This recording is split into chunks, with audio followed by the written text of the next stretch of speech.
Believe it or not, but two appraisals for the same house can come back with very different values.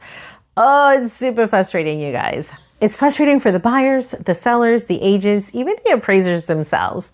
But there's usually a good reason why it happens. And just know that you can actually challenge the value.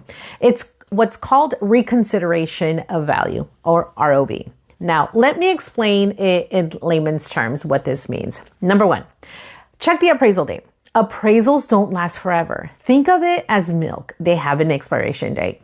If the markets change or the appraisal was done months ago, it might already be outdated, especially if it was for a different purpose, like insurance or an estate, which leads me to number two. Not all appraisals are trying to find market value. And what I mean by that is that the owner isn't trying to sell their home. Maybe they want it for because they're getting divorced, or maybe for tax reasons, refinancing, or just estimating replacement costs. So you always want to ask, why was this appraisal done and who was it for?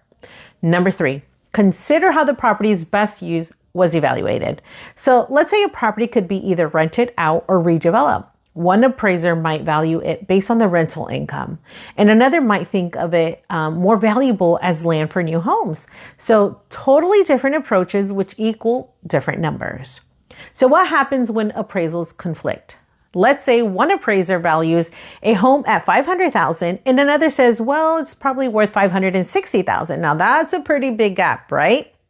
What's going to happen is reviewers will dig into these things. Again, this is where the ROV, the challenge, comes in to reconsider the value. Number one, what comps did they choose? Number two, did they adjust those comps fairly? Number three, were those adjustments consistent and market-based? And last but not least, did they explain their logic clearly? Now, one mistake appraisers sometimes make is called double dipping, which means adjusting twice for the same thing. So for example, subtracting value for having 2 bedrooms and also calling it a functional flaw. Now that throws off the numbers, right? So again, it's so important to have an agent that can help you, guide you through these things. Now, lastly, reviewers will also look at the final, which was the final number that was picked. It should fall within the range of adjusted comps, not way above or way below. And here's the bottom line.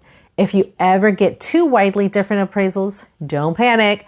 Look at the date, the purpose, the comps, and adjustments, or maybe even your realtor. Now there's almost a logical explanation, and it just takes a little digging. So I hope that helps demystify appraisals, and follow me for more real estate tips that actually make sense and where I can break it down.